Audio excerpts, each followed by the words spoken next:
20 करोड़ रुपए का ऑफर दिया जाए कि सच जरा सा घटे या बढ़े तो सच सच न रहे। 40 एमएलए तोड़ के सरकार गिराने का इनका टारगेट है। कौन फोन कर रहा है बीजेपी वाला, उसका भी नाम नहीं बता रहे। 62 विधायक है इस बार हमारे, 53 विधायक अंदर मौजूद थे। भाई ये मुफ्त की रेवड़ी तो बांट रहे थे और रेवड़ी के पेड़े सबसे ज्यादा बेवड़े पा रहे थे।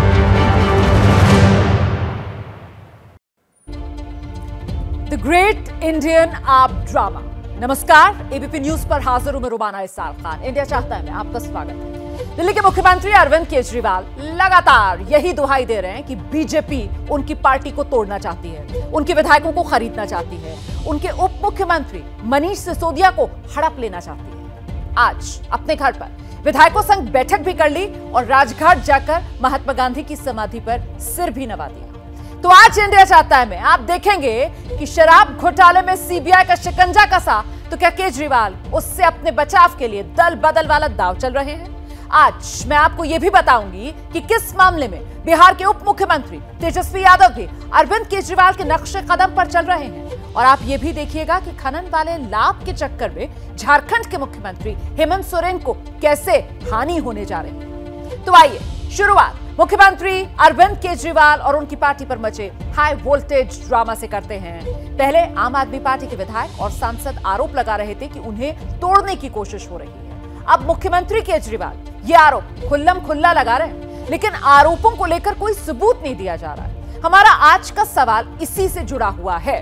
क्या बीजेपी पर अपनी पार्टी तोड़ने का आरोप लगाकर अरविंद केजरीवाल शराब घोटाले से ध्यान भटकाना चाहते हैं? आप एबीपी न्यूज के ट्विटर हैंडल @ABP न्यूज पर जाकर अपना जवाब जरूर दीजिए। आपकी राय जो है वो फाइनल जवाब शो के आखिर में मैं दिखाऊंगी। दरअसल पिछले हफ्ते आम आदमी पार्टी की मुसीबत इस बात से बढ़ गई थी कि उसके सबसे योग्य माने जाने वाले शिक्षा मंत्री मनीष सिसोदिया के घर पर सीबीआई ने छापा मारा। बीजेपी ने सिसोदिया की नई शराब नीति को लेकर उनको घेरा, तो केजरीवाल और उनकी पार्टी ने मुद्दा ही बदल दिया। अब उनका मुद्दा यह है कि बीजेपी उनकी सरकार और पार्टी को तोड़ना चाहती है। इस पर सियासी ड्रामा लगातार जारी है। एक्सक्लूसिव रिपोर्ट देखिए।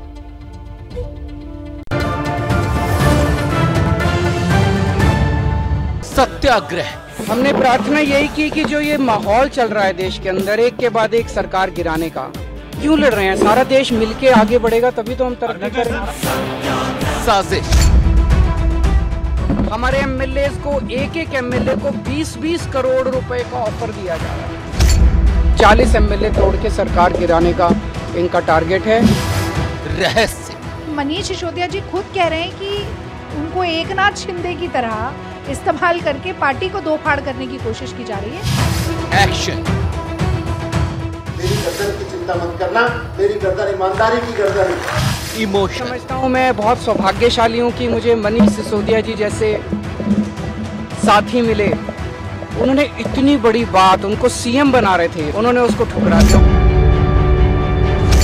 हम कट जाएंगे, देश के साथ दगा नहीं करेंगे, जनता के साथ हम दगा नहीं करेंगे। जारी है दिल्ली में द ग्रेट इंडियन आप ड्रामा। 19 अगस्त को सीबीआई छापे से शुरू हुआ दिल्ली का सियासी ड्रामा 6वें दिन में प्रवेश कर गया है। रोज नए ट्विस्ट और टर्न आ रहे हैं। कभी घोटाला, कभी साजिश, कभी कॉल, कभी धमकी। इस ड्रामे में सब कुछ है। और अब ये ड्रामा पहुंच गया है महात्मा गांधी की समाधि तक। सीन नंबर 1, जगह राजघाट। अरविंद केजरीवाल अपने विधायकों के साथ महात्मा गांधी की समाधि पर कैमरों में कैद होता पूरा एक्शन। पहले फूल चढ़ाए, फिर परिक्रमा की, फिर मौन रखकर समाधि के सामने बैठ गए। एक्शन पूरा हुआ तो डायलॉग की बारी आई। शराब घोटाले को लेकर उठ रहे सवालों में 800 करोड़ वाली साजिश का नया ट्विस्ट आ गया। घोटाला ऑपरेशन लोटस है। एक एमएलए को 20-20 करोड़ रुपए ऑफर किए जा रहे हैं। 40 एमएलए चाहिए इनको। 800 करोड़ रुपए इन्होंने कहीं रख रखे हैं तैयार दिल्ली की सरकार गिराने के लिए। आज देश की जनता इनसे पूछना चाहती है ये 800 करोड़ रुपए किसके हैं। केजरीवाल के इस नए ट्विस्ट का कैलकुलेशन समझना भी जरूरी है। केजरीवाल का आरोप है कि बीजेपी उनकी सरकार गिराने के लिए आम आदमी पार्टी के 40 विधायकों को तोड़ रही है। हर विधायक को 20 करोड़ का ऑफर है और ये रकम होती है 800 करोड़ रुपए। इतना ही नहीं, जो नहीं माने उन पर जांच एजेंसियों के एक्शन की धमकी भी दी गई। केजरीवाल ने आरोप लगाए, लेकिन उनकी आरोपों वाली पिक्चर बीजेपी को पसंद नहीं आई। बीजेपी कह रही है केजरीवाल की फिल्म फ्लॉप है। हम तो सिर्फ सवाल पूछ रहे हैं और इन सवाल को भटकाने के लिए पहले स्क्रिप्ट न्यूयॉर्क टाइम्स से लेके आज विधायकों तक की स्क्रिप्ट आपने पढ़ डाली, लेकिन ये जो स्क्रिप्ट है और ये जो पिक्चर है पूरी तरह से फ्लॉप हो चुकी है। एक भी दर्शक इनकी इस स्क्रिप्ट को देखने नहीं आ रहा। राजघाट पर जाकर केजरीवाल के इस प्रदर्शन पर भी बीजेपी सवाल उठा रही है। पिता महात्मा गांधी जो शराब के पूर्णतः विरुद्ध माने जाते हैं, इस देश में ऑफिशियली उनके जन्मदिन ड्राई डे माना जाता है, और शराब में एक पौवे के बदले दूसरा पौवा देने की नीति बनाने वाले लोग जाके राजघाट पे महात्मा गांधी की समाधि पे अपनी सत्यता की दुहाई दे रहे हैं। इससे समझ में आता है, मतलब कहना नहीं चाहिए, अगर ऑन द लाइटर नोट कहें तो भाई ये मुफ्त की रेवड़ी तो बांट रहे थे, पर रेवड़ी के पेड़े सबसे ज्यादा बेवड़े पा रहे थे। लेकिन सियासत की ये बिग पिक्चर यहीं खत्म नहीं हो रही है। इसका दूसरा सीन भी राजघाट में ही फिल्माया गया। ये सीन था शुद्धिकरण का। सीन नंबर 2, जगह राजघाट।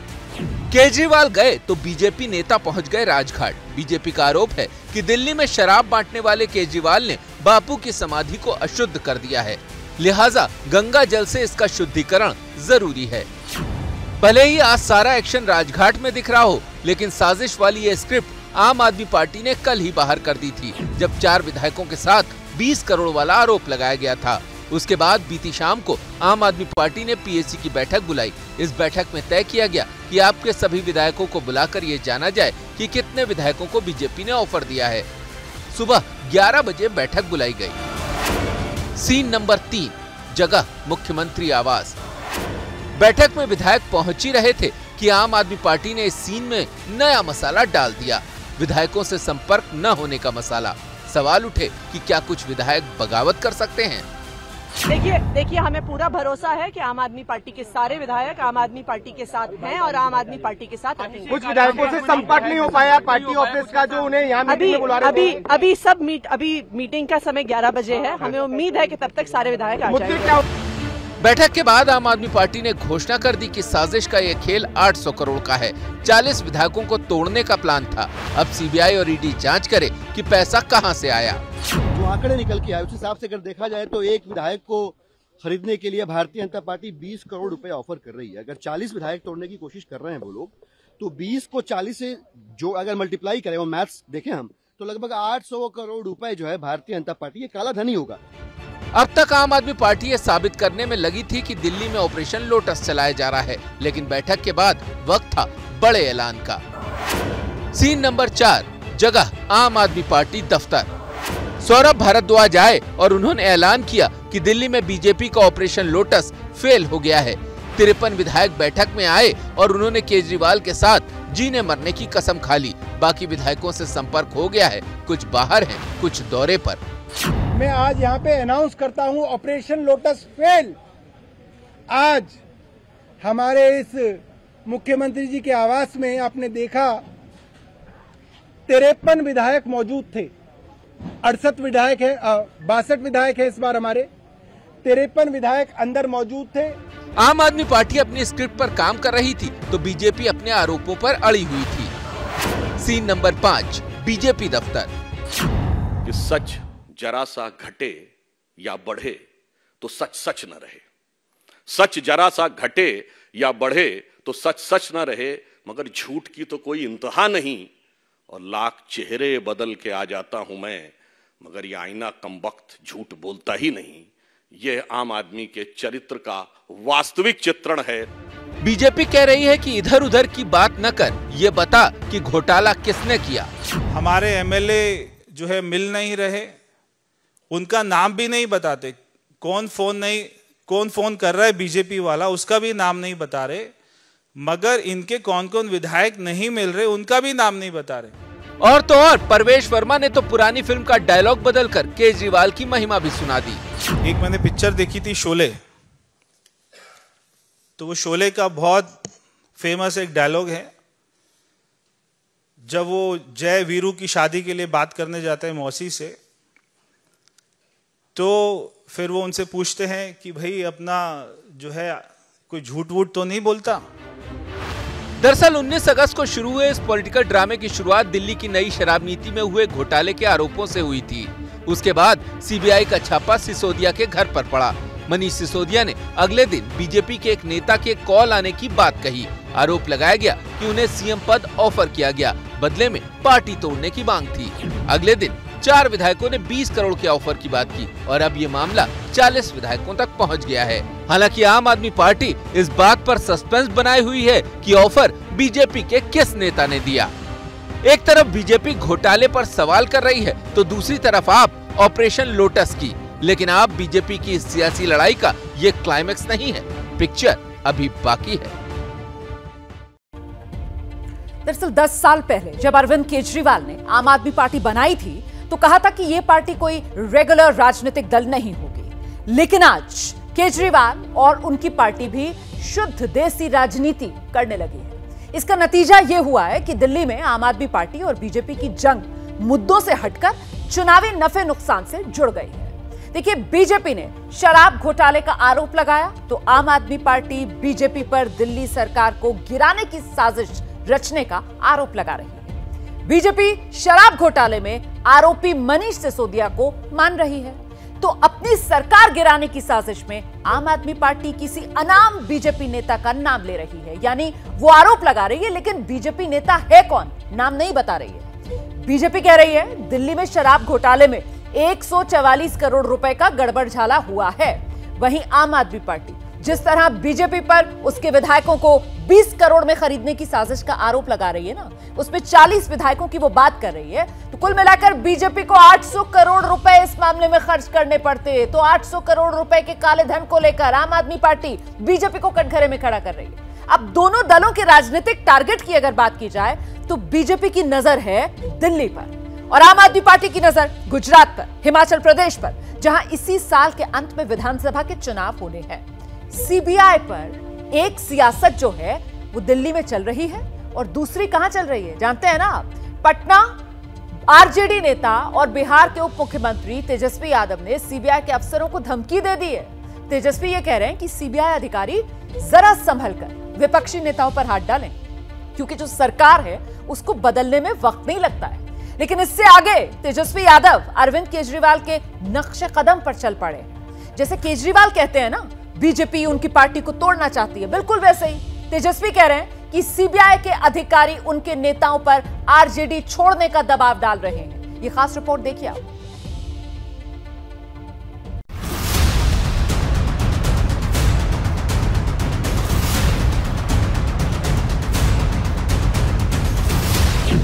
क्या सीबीआई वालों की मां बेटे नहीं है, उनका परिवार नहीं है? क्या सत्ता में हमेशा एक ही की सरकार रहेगी? और ये भाजपा के वो केंद्र में मंत्री है ना जो बिहार में खेला करना चाह रहे थे महाराष्ट्र वाला, वो थोड़ा लाइन में रहे।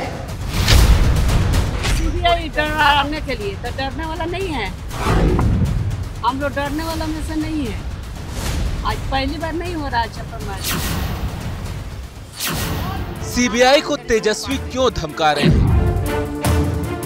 तेजस्वी की पार्टी के नेता सही हैं, तो सीबीआई के छापे से उनकी तिलमिलाहट क्यों है?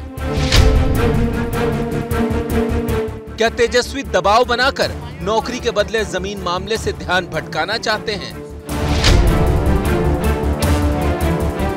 इन सवालों का जवाब जानने से पहले आप लालू यादव के परिवार पर लगे आरोपों की एक झलक देख लीजिए। लालू परिवार बिहार की सबसे पावरफुल फैमिली है। इस फैमिली से कोई आरजेडी का मुखिया है तो कोई विधायकों का, कोई विधानसभा में है, कोई विधान परिषद में है तो कोई राज्यसभा में। और आरोप ऐसे कि कोई दोषी ठहराया गया, जेल में भी डाला गया, तो कईयों के दामन पर आरोपों के दाग लगे हैं।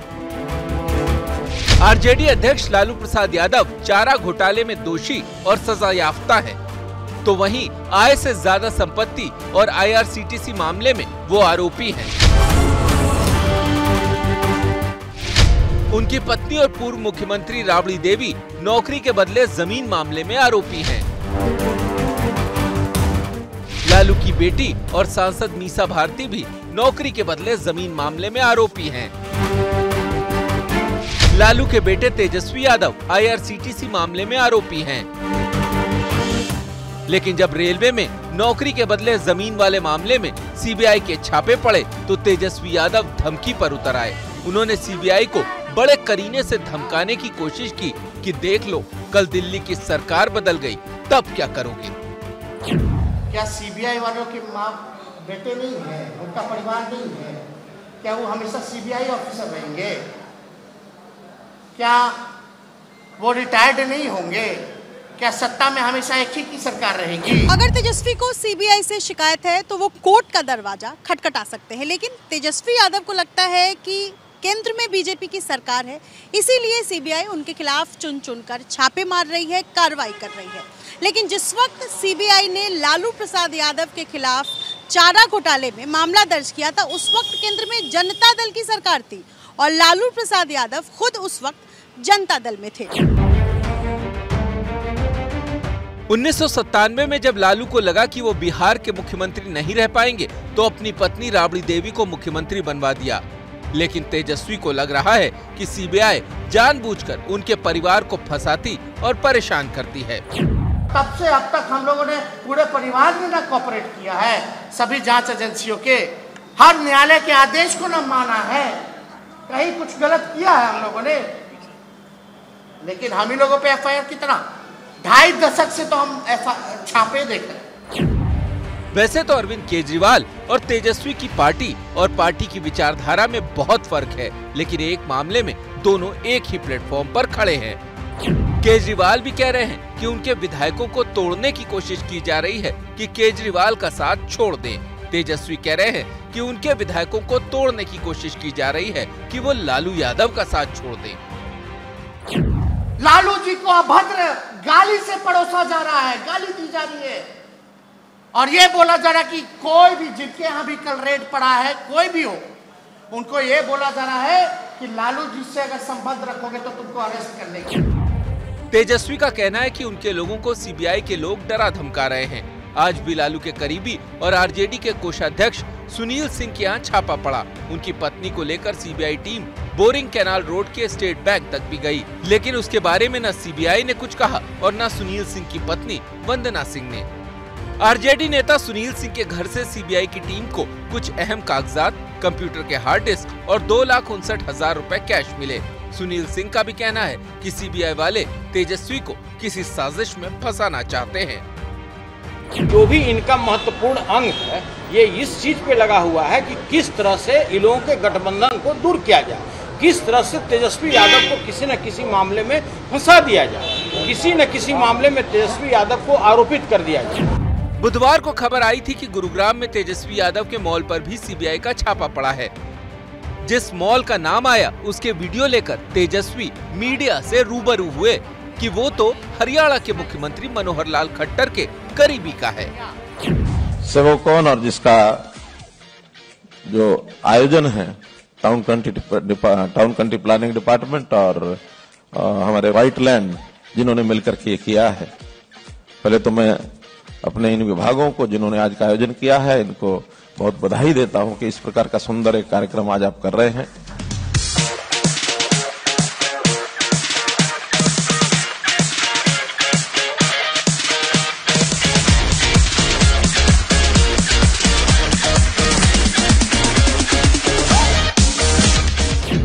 अब भले ही जांच किसी घोटाले की हो रही हो, लेकिन इस पर राजनीति खूब चल रही है।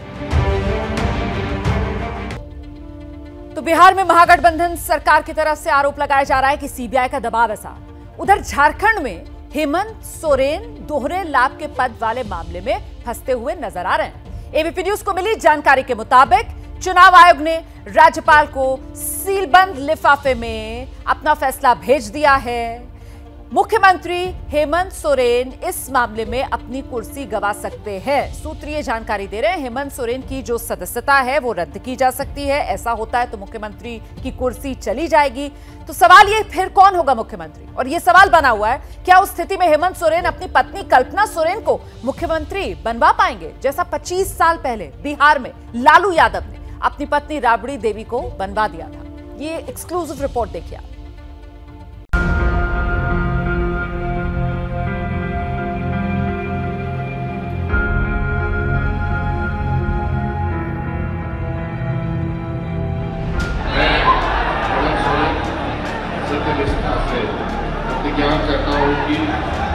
पार्टी परिवार की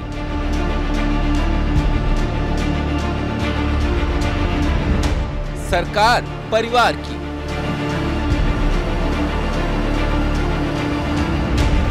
भ्रष्टाचार परिवार का।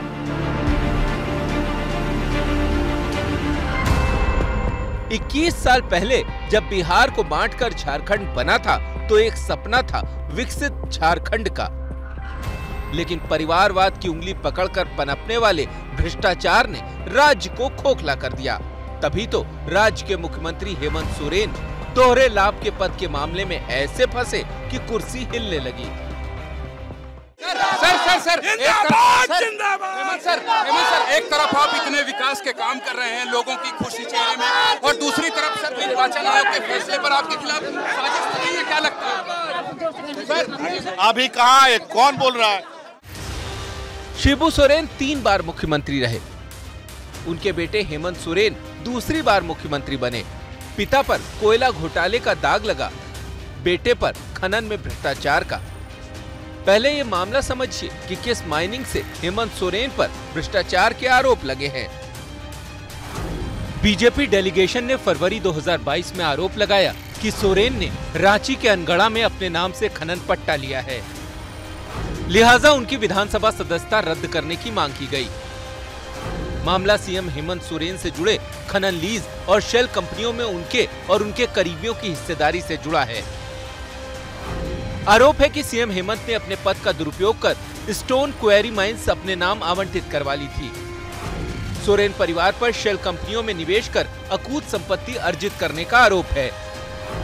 ये मामला सुप्रीम कोर्ट और चुनाव आयोग में गया। परिवारवाद हमारी अनेक संस्थाओं को अपने में लपेटे हुए है और उसके कारण मेरे देश की टैलेंट को नुकसान होता है, मेरे देश के सामर्थ्य को नुकसान होता है। और अब खबर है कि राज्यपाल के पास चुनाव आयोग की चिट्ठी पहुंच चुकी है, जिस पर वो कभी भी फैसला ले सकते हैं। मेरे को पता नहीं है कि कोई ऑर्डर मेरे पास आया है।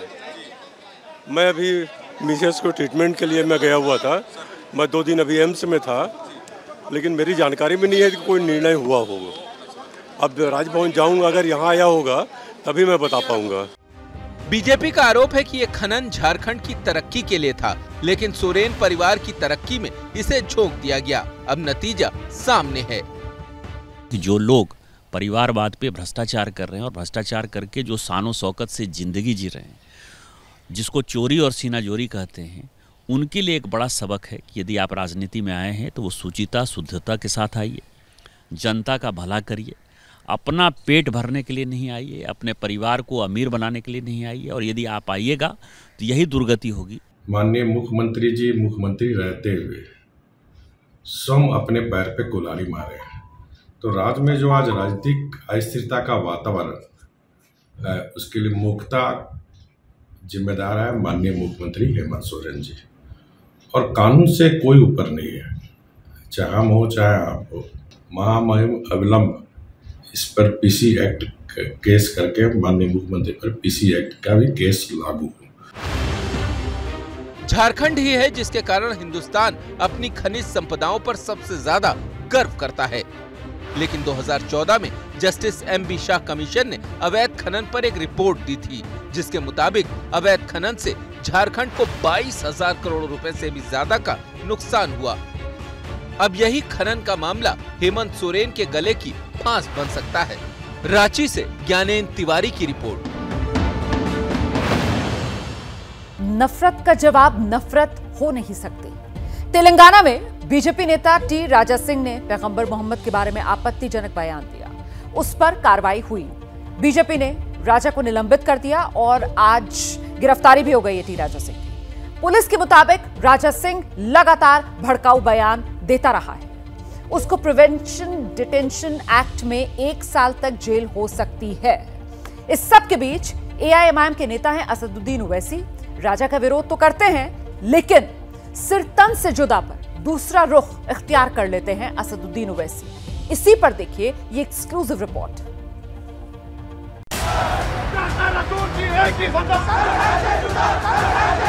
जिस भाषा से सुनेगा उसको ये राजा सिंह उसकी भाषा में सुनाएगा।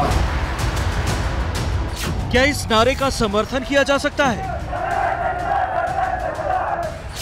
क्या यह नारा देश का माहौल बिगाड़ने वाला नहीं है? क्या इसी नारे से उपजे उन्माद ने उदयपुर से अमरावती तक बेगुनाहों की जान नहीं ले ली? लेकिन ऐसा ही नारा हैदराबाद में भी लगा। बीजेपी विधायक टी राजा सिंह ने पैगंबर साहब के खिलाफ आपत्तिजनक बयान दिया तो लोग सड़कों पर उतर आए।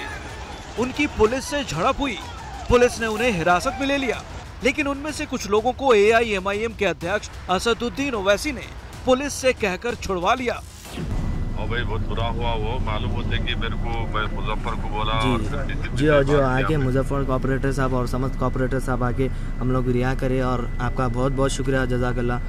जाओ 1:30 बजे, सुबह 1:30 बजे अब जाओ, घर परेशान होंगे।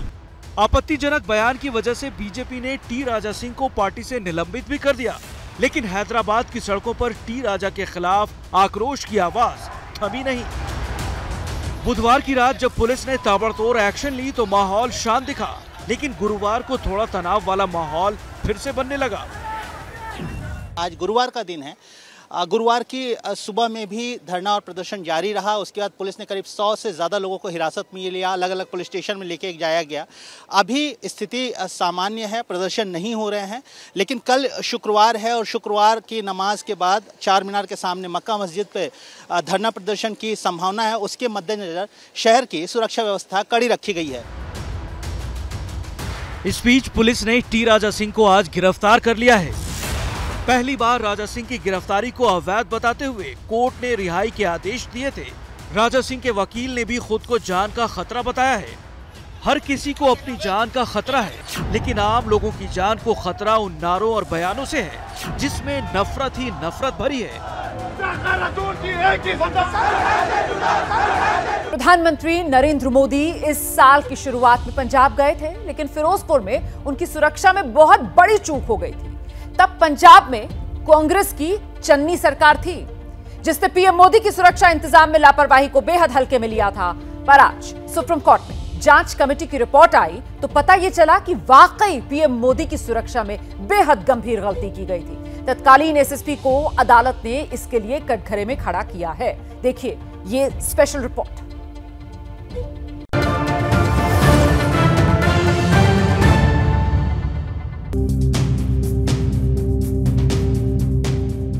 फ्लाईओवर पर 20 मिनट तक रुके हुए प्रधानमंत्री नरेंद्र मोदी, 100 मीटर की दूरी पर आंदोलनकारी किसान।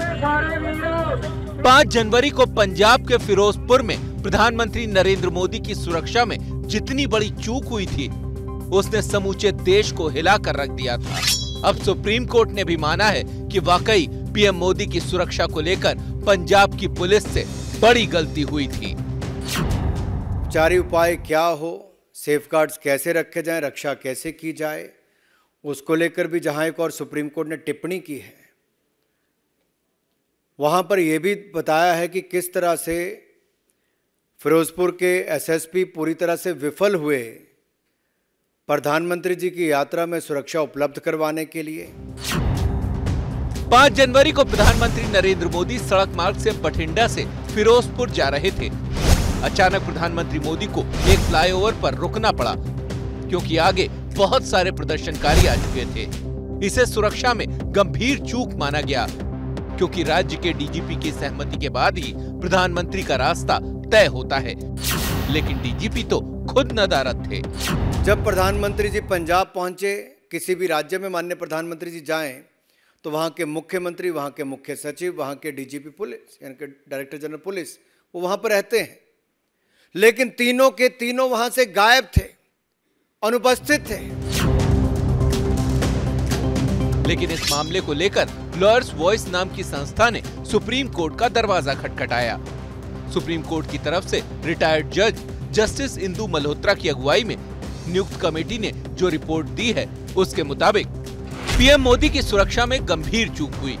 उसके लिए फिरोजपुर के तत्कालीन एसएसपी हरमनदीप सिंह हंस जिम्मेदार हैं। पीएम का रूट बदले जाने की सूचना काफी पहले मिलने के बावजूद एसएसपी ने अपना कर्तव्य नहीं निभाया।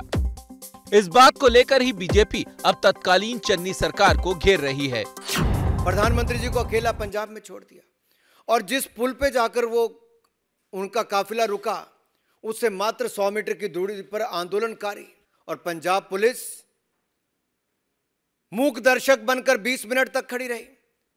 पंजाब के मुख्यमंत्री फोन पर भी उपलब्ध नहीं थे, ना व्यक्तिगत तौर पर थे। सुप्रीम कोर्ट की बनाई रिपोर्ट के सामने आने के बाद कुछ अहम सवाल अपना जवाब मांग रहे हैं। सवाल नंबर 1, पुलिस के बड़े अधिकारी मौके से गायब क्यों थे? सवाल नंबर 2, एसएसपी उस वक्त लगातार किससे बात कर रहे थे? सवाल नंबर 3, प्रदर्शनकारियों को पीएम के रूट की जानकारी कैसे मिली? सवाल नंबर 4, पुलिस किसके इशारे पर उस वक्त काम कर रही थी? सवाल नंबर 5, अगर पुलिस को प्रदर्शनकारियों की जानकारी थी तो रूट क्यों नहीं बदला गया? सुप्रीम कोर्ट की रिपोर्ट आने के बाद बीजेपी को मौका मिल गया तो उसने इशारों में ही सही नेहरू गांधी परिवार पर सवालों वाली उंगली उठा दी। तत्कालीन कांग्रेस सरकार ने ऐसा कैसे होने दिया, किसके इशारे पर होने दिया और ये रूट कैसे पता चला, सुरक्षा में चूक क्यों हुई, इसका जवाब कांग्रेस को देना ही होगा। कौन इनके वो आका दिल्ली में है, कौन वो नेता है जो उस समय के मुख्यमंत्री को निर्देश दे रहे थे? इस देश ने नेहरू गांधी परिवार से ही आने वाले दो प्रधानमंत्रियों को खोया है। इंदिरा गांधी को ऑपरेशन ब्लू स्टार के साए में उनके ही 2 सुरक्षा अधिकारियों ने गोलियों से भून डाला था। वहीं श्रीलंका के तमिल आतंकियों ने राजीव गांधी को मानव बम से उड़ा दिया था। बीजेपी पूछ रही है कि 2 प्रधानमंत्री की शहादत के बावजूद ऐसी चूक कैसे हो सकती है? इस देश ने बहुत बड़े बड़े नेताओं को, चाहे प्रधानमंत्री हो, पूर्व प्रधानमंत्री हो, पूर्व मुख्यमंत्री हो या बड़े नेता हो, बहुत को खोया है। सुरक्षा व्यवस्था के साथ खिलवाड़ के कारण खोया है। ऐसी स्थिति क्यों पैदा की गई? महत्वपूर्ण लोग घटनास्थल से गायब क्यों थे? यह सवाल बार बार उठता है। आपको याद होगा कि 5 जनवरी को सुरक्षा व्यवस्था में वो कैसी चूक थी कि बठिंडा एयरपोर्ट पर पीएम मोदी ने अफसरों से कहा था कि अपने सीएम का शुक्रिया कहना कि मैं एयरपोर्ट तक जिंदा लौट पाया। लेकिन न तब चन्नी सरकार ये मानने को तैयार थी कि सुरक्षा में कोई चूक हुई है, न अब कांग्रेस मान रही है कि उसकी सरकार की कोई गलती है। ये डर या ये जानकारी पहले से ही मुख्यमंत्री को थी और इसीलिए सुरक्षा में चूक भी हुई, सुरक्षा के प्रबंध भी कम किए गए और वो लगातार सीन से गायब रहे। ना प्रधानमंत्री को रिसीव करने आए, न उनके काफिले का हिस्सा बने, जबकि 4 घंटे बाद वो मीडिया से भी बात कर रहे थे, लोगों से भी मिल रहे थे। देखिए, उनके एसएसपी के मैसेज भी होंगे जो एसपी जी और पंजाब पुलिस के, और उसमें कोई पॉलिटिकल आदमी की कोई लेन देन नहीं होता है।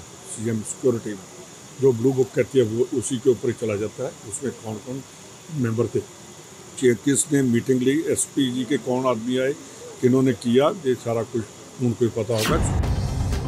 प्रधानमंत्री की सुरक्षा इतनी अहम है कि 37 साल पहले स्पेशल सिक्योरिटी ग्रुप बना था। एसपीजी इस वक्त सिर्फ प्रधानमंत्री की ही सुरक्षा करती है। उस दिन भी एसपीजी की चुस्ती से एक बड़ी दुर्घटना होने से बच गई। और अब वक्त हो गया है आज की लीड स्टोरी पर आपकी राय जानने का।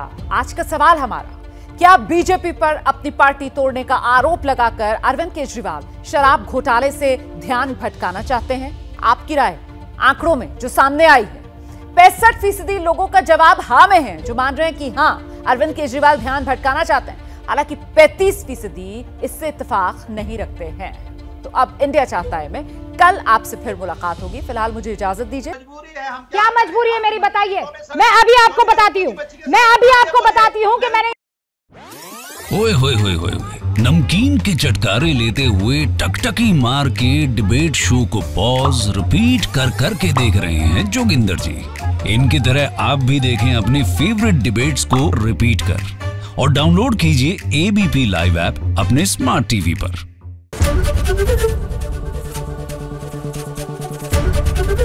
एबीपी न्यूज आपको रखे आगे।